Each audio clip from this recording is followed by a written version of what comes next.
Folks, we are 19 days away from FSU kicking off, and we just had a scrimmage. And you know what time it is, Max? It's time to overreact to some scrimmage news. Elite lies are in full effect. Overreactions are in full swing. And folks, thank you guys so much for making Lock On Seminoles your first listen each and every single day. And with that being said, let's go on with this show. Also, Dave's camera's not working. That's okay. He does his best.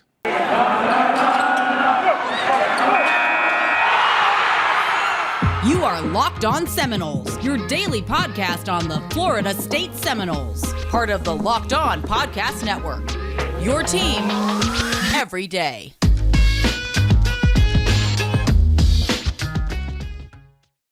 Good morning, good afternoon, and good evening, and welcome back to another edition of Locked On Seminoles. What's up, everybody? It's your boy Drake here, and today we got a full house once again. I got Dave below me with no camera, and got Max up top of me with the camera working well. Gentlemen, how are we doing today? We're good, man. We're good. I officially became a member today of the Atlanta Children's Museum. Exciting stuff.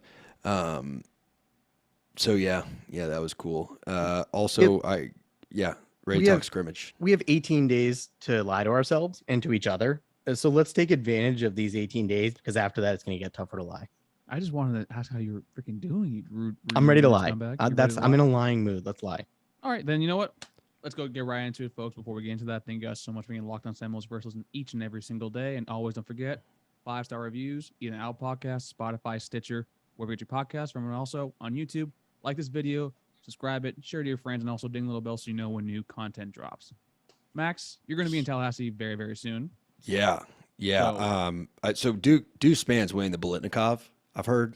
I don't know if they're going to add him to the watch list this week or if they're going to wait a couple days, but from the sounds, look, I take great pride in this because I said, again, I was the one beating the drum for Deuce Spann, and I was also the one that was super high on Marcus Cushney. So I need a win here of like one player no one else believes in that I believed in first. Hey, Travis J, man, come on. And I was in the FSU Spaces today. I listened to a couple folks there talk from one of the guys, CJ or whatever from the Big Three was talking about. He was actually at the scrimmage. Talked to two guys that were at the scrimmage too, and everyone agrees he is really fast. Not like fast, like, okay, he can run quickly. Like, he is the definition of fast, and that is really, really exciting because I don't think we've had someone since Tamori and Terry that it's like, oh, he's just faster than everyone else in a straight line. So does it concern you at all, I guess, that his route running – well, not concern you. I think the better question would be, right now, what do you do with Deuce Spann? Because, as you said, he lit up the scrimmage. But also, this is his second year transitioning from a QB prospect from high school into a wide receiver. Do you basically, for this season, limit him to maybe 3 to 4 routes of the route tree to basically kind of focus on? Or do you kind of try to expand a little more, like bring him along more slowly? Or a decoy. Well, I think or a decoy. First of all, I think one of those routes needs to be a 1 or a 0, depending on how you call it. We always talk about his potential deep threat. When I did the breakdown of how to bust bracket coverage 2 weeks ago, a week ago, I talked about how important it is to burn a man coverage corner to force the safety to overcommit to a bracket. But dude, you got a guy with that speed, and if he's got the acceleration that people are saying he's had, that we've seen in the videos, that I'm excited to see when I make it down to practices, throw him freaking screen passes. Like, just, what's kind of the term of art that's come about? Like, people are, they call screen passes now are kind of like extended runs. It's not so much like, it used to be more of a trick play. Now it's like something where it's just, no, we're sort of just doing a long handoff. An extension of the run game. Right. And Jordan Travis has a really strong arm when he's throwing those. Like, Coach Kresser, who we talked to on here, Jordan's high school coach, said he can throw it 40 yards across the field with no arc on it. Like, let him zip it to Spann, put 3 blockers in front of him, just let the speed do its thing, man. But no, I don't think you limit him. I don't think you ask him to do things he's incapable of, but when you're a quarterback, you're throwing to a wide receiver. Most of your practicing is done with wide receivers. Like, the concepts and the fundamentals of route running are not foreign to Deuce Spann. To me, it'd be kind of like you learning Portuguese and being a native Spanish speaker. Like, it's definitely different, but it's not the same as if you were, I don't know, let's say a safety. Safety's kind of covering, but you get my point. Like, if I were going to try to learn Portuguese with no Spanish background, it's just, I think you just see how fast he's coming along, but no, I don't think our route tree is that complicated.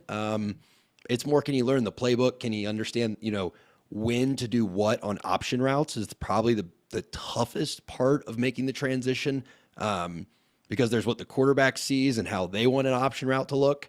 And then, the receiver gets a completely different viewpoint of that same option route, and they're keyed on something different usually and have to know which way to break it and be on the same page as their quarterback. So maybe I wouldn't throw those routes at him, but dude, give him whatever he's ready for, and let's get some freaking speed that's 6'4" tall in this field, because we need that desperately. Yeah, but he's not it at the receiver position. I'm fully ready to continue lying. Maybe it's not even a lie about Micah Pittman. It feels like I keep hearing the same things about him, which is that he's going to be, I think Norvell said, a problem for defenses.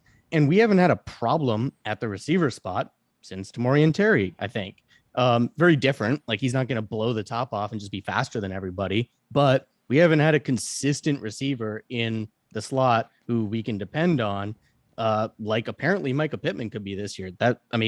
I'm ready to lie and say, hell, maybe he's one of our 2 best receivers this year. Well, he's about 30 pounds heavier. Sorry, go ahead. Micah Pittman's going to basically be your baby Deebo Samuel in the slot spot.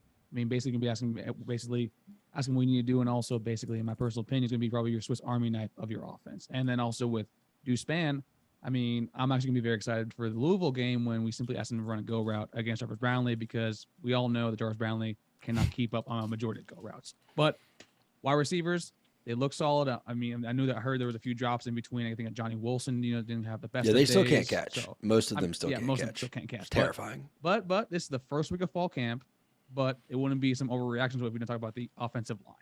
And a majority of the offensive line, apparently starters, did not play or did not practice. I'm pretty sure that I think it was Thomas Schrader was the one actually handling snapping duty. I think Darius Washington might have been in there as well. He's coming off of a ankle injury. Dave, what do you make of actually kind of what you're hearing about basically with this offensive line? How much concern do you have heading into basically this only the first week of camp? All right. Well, it depends on what mood I'm in. If I'm lying, I'm saying we've talked about the fact that we're 8 deep on the offensive line position, that we've had all these transfers come in that make it such that worst case scenario, we're back to the offensive line we had last year, basically. But it's funny because you hear these injury news or this injury news, and you can't help but revert back to like the familiar thought of, oh, we're screwed. I should feel good. We've talked multiple times over the last few weeks that at each spot we go too deep, but you take a couple key guys off the offensive line. And my question to you guys is, do you really, when it comes down to it, feel any differently in terms of two guys go down on the line? Do you still feel like we're going to win that football game? Because last year, I think the answer was no. I feel entirely differently, Dave. I empathize with the point you're making. But last year it was, if any 2 offensive linemen of our starting 5 got hurt, I was very confident we were losing. Yes, this year, if it compounds like at the center position or at the left tackle position, but that starter and that second string go down, I'm really nervous. But the aggregate high level, if 2 guys go down, we lose, I don't feel like that anymore. I think, look at the center position. We're not giving away injury reports, but let's just say that Caden Lyles is injured. Let's say that Mo Smith gets hurt. Well, we still have Darius Washington there, right? Yeah. Last year we had Mo Smith, and if he got hurt, it was Bavion Johnson moving over to center, who had a 58.6 at center, actually better than Mo Smith, according to Pro Football Focus. And if he got hurt, I don't know what we were going to do. I guess have a walk-on, maybe stand at this, get a long snapper in there.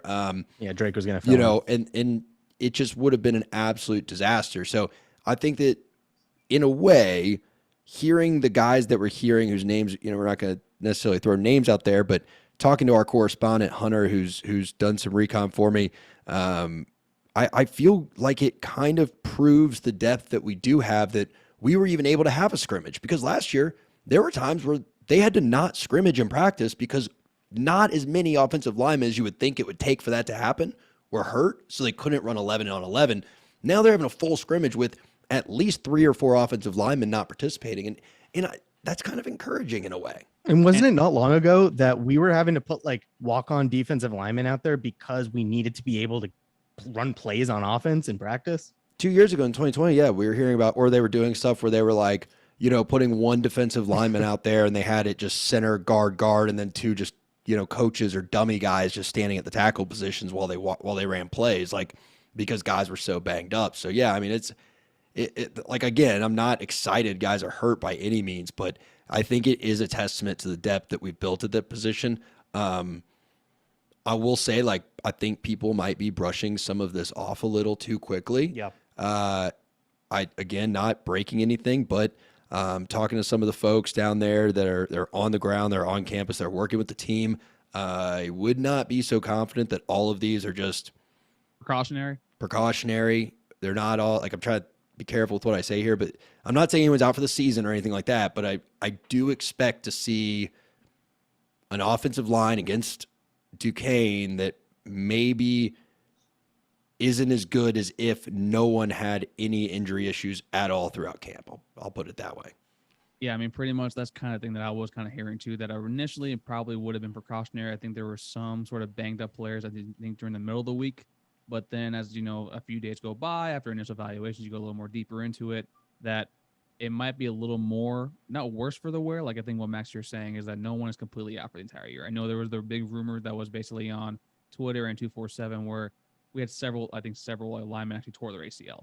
That has neither been confirmed nor denied, but folks, we can't be that damaged or that sort of, I guess, you know, paranoid when basically you hear an offensive lineman goes down.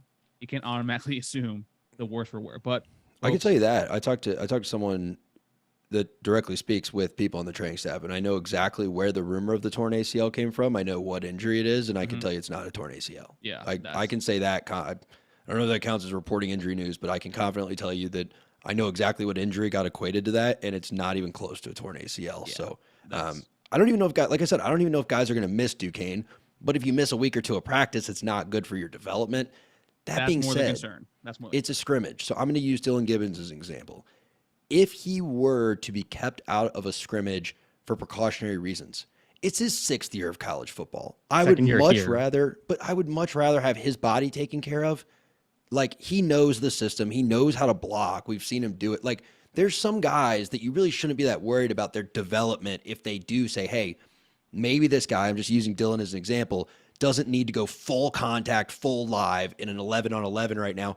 And I'm not like, oh, man, Armel is a guy I would not hold out for precautionary reasons because we need him to get reps.